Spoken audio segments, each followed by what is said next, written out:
Alright, hey guys, thanks for tuning in.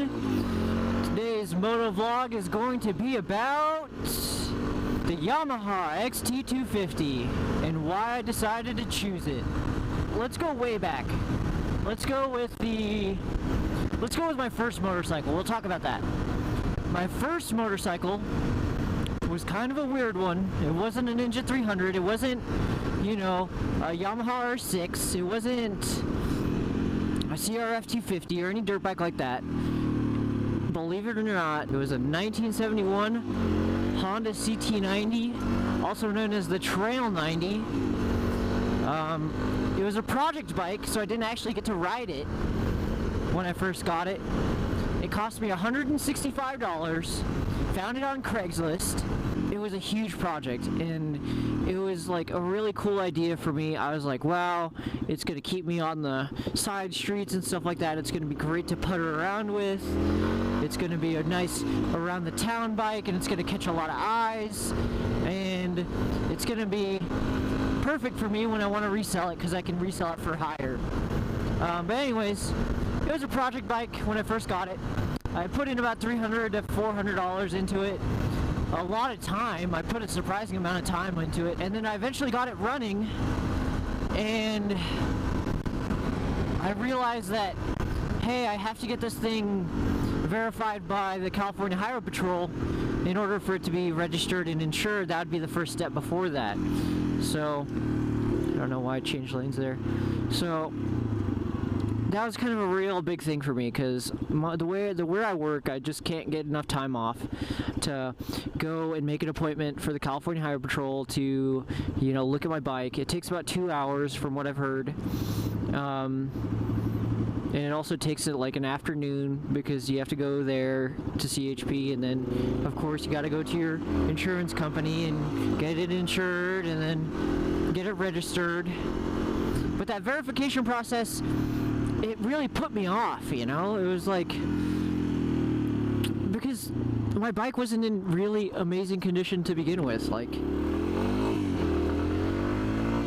there were some parts missing and stuff like that, so I bought them all from Japan.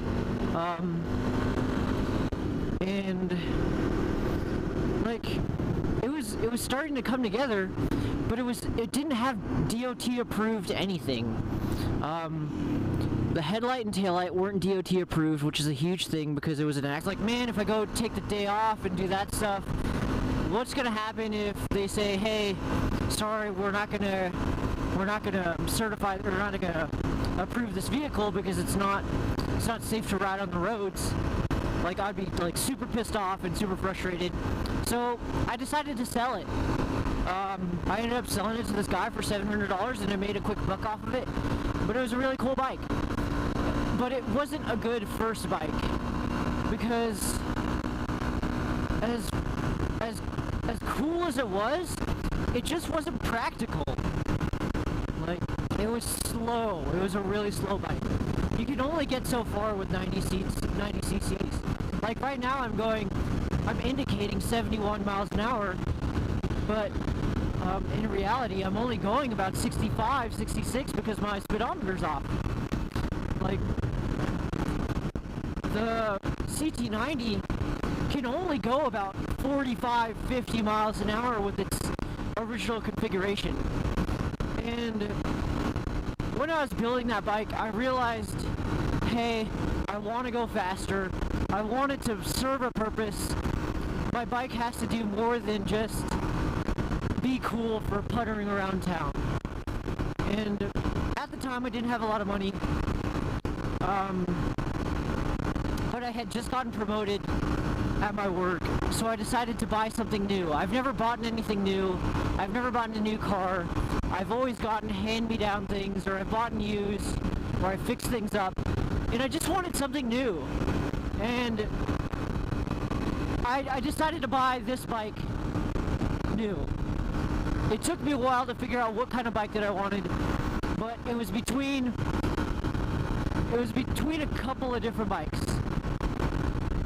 It was between the Yamaha XT250, the TW200, the Honda Grom, and beefing up my CT90. So that's 4 bikes. I was between 4 bikes. I did my research and I realized, like, hey, I'm a short rider.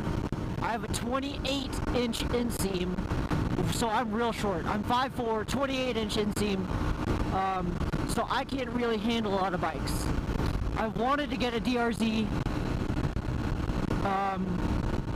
but the seat height is like 35.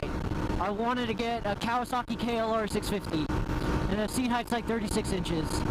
And I wanted to get a bunch of these different bikes, but being a new bike owner and having never ridden in my life, except for this little CT90 project that I had, I didn't think I was going to be able to handle it.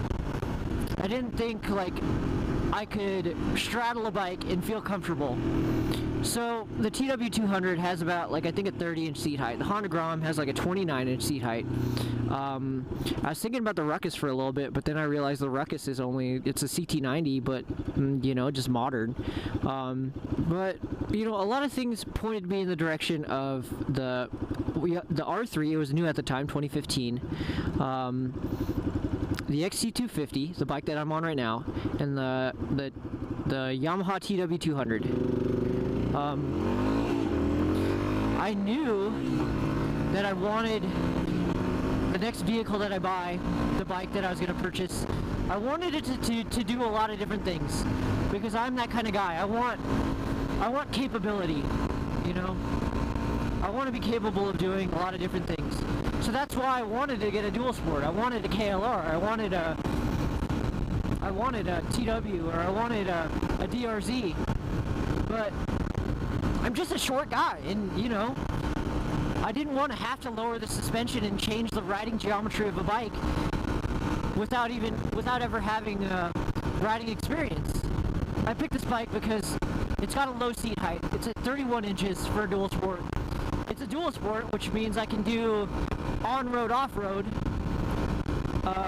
and the insurance was really cheap. I'm a new rider. I bought the bike when I was 23. Insurance was, I think, $300 for the year versus like the $900 or $1,000 that AAA quoted me for the YZF R3, the Yamaha R3. And it sucks because I really wanted the R3, even though that bike isn't really too different. It's not capable of doing what this bike is capable of doing, like going off-road. It's still capable of really being a fun track bike, and that's something that I want to get into. I want to ride the track eventually. But I bought the XT250 because insurance was cheap, low seat height, it does a bunch of different things, and it had a track record. Yamaha's been making the XT250 since the 80s. It's been around since forever. Like, it's gone through a bunch of different variations, but generally it's remained the same. It's got the same ergonomics as everything else. It's got the same 250 motor, pretty much, plus or minus the fuel injection, which this bike has. They first did fuel injection in 2014. I have the 2015 model, so mine is fuel injected, so it's a push button start. So I don't need to deal with any of the chokes or anything like that. I don't have to kickstart it. But it's a good little bike. And what steered me away from the Honda Grom was it's not highway capable. What steered me away from registering the CT90 is it's really limited to what you can do with it. Like, it's a cool bike, but all in all, it's a 30-year-old bike. What steered me away from the TW200 is it's slow. It's got like 60 mile/hour capability, and that's just not safe on California highways or California roads. Like, look at this. This is technically a California road, like this is Dominigoni, and the speed limit is 65 miles an hour. And that's too fast for the Honda Grom. It's too fast for the Honda Ruckus. It's too fast for the CT90. And it's too fast for the TW200. So I got all my insurance quotes, and I figured out that, hey, this bike would be affordable to me with my current paycheck and everything like that. I could do it. I can buy this bike brand new, and I can enjoy it. And that's what I did. I financed it. I put $500 down. My monthly payment is $102. Of course, I don't pay the minimum. I pay over it so I can get the principal down. But it's a good bike. It's a good bike, but there are some things that I have that I wish I would have done differently. Like, now that my brother has a Yamaha R3, and after seeing it, it's a fun bike. It's really fun. I wish I could have gone with it, but the insurance was just way too high. And that's all stuff you have to take into account. The other thing that I take into account was I wanted to buy new. You know, the used market is really great, but I don't know jack about buying a used bike. I don't know what to look for. I know what to look for now because I helped my other brother buy his R3. But I know what to look for now because I've done my own maintenance. I know, you know, what to look for if a chain isn't properly maintained. I know how to check oil. I know how to check, you know, sprockets, sprocket condition and stuff like that, you know. But at the time, I didn't know any of that stuff. And I should have done more research on buying a used bike, because you can get these Yamaha XT250s, like the 2010 models, with the same fairing kits and stuff like that, for about $2,000, $2,000 or $3,000, which is a great deal for such a capable bike.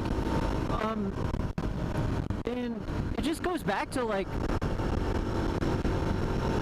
doing your research and figuring out what you want.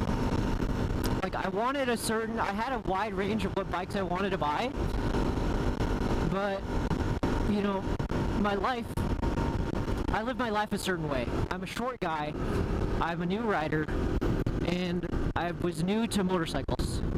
So, what did I do? I just did a little bit of research between the TW200, the YZF R3, the Honda Grom, and, you know, every single bike is capable of being really fun.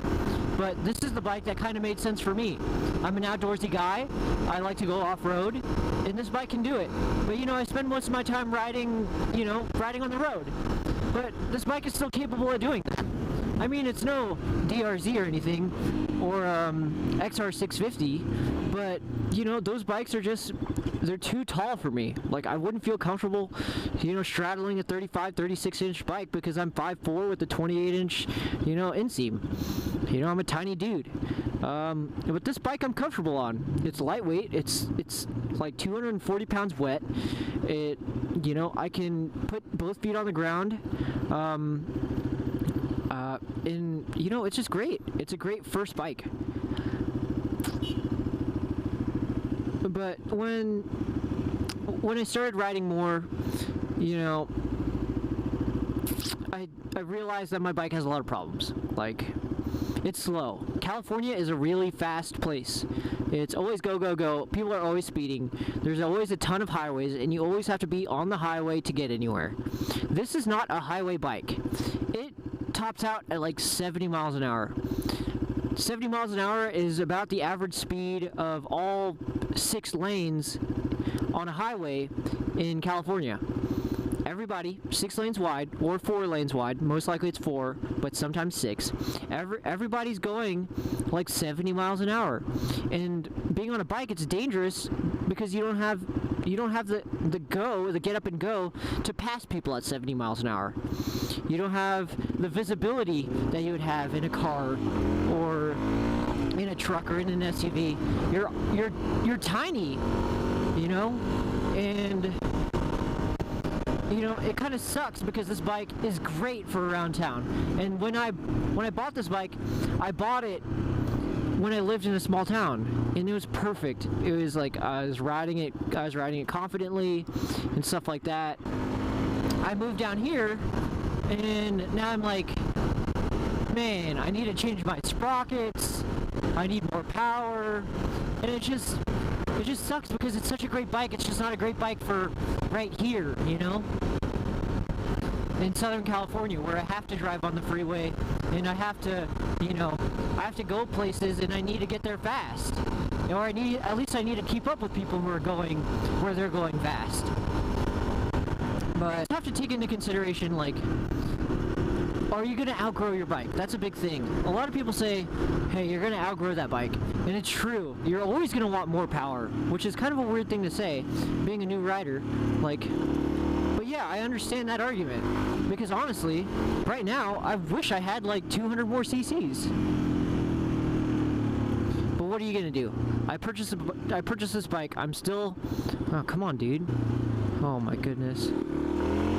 Like, I bought this bike, and now I kind of have to live with my decision. But it's just, you know, you really got to figure out your philosophy when you buy a bike. You got to really figure out that philosophy and nail what your long-term goals are. Because a bike is a huge investment. You have to feel comfortable on it, and you have to make sure that you want to ride it every day. Because what good is it if you don't ride it every day?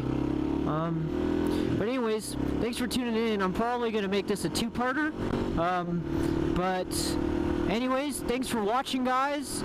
Because really, no one's watching. Have a great day. Bye.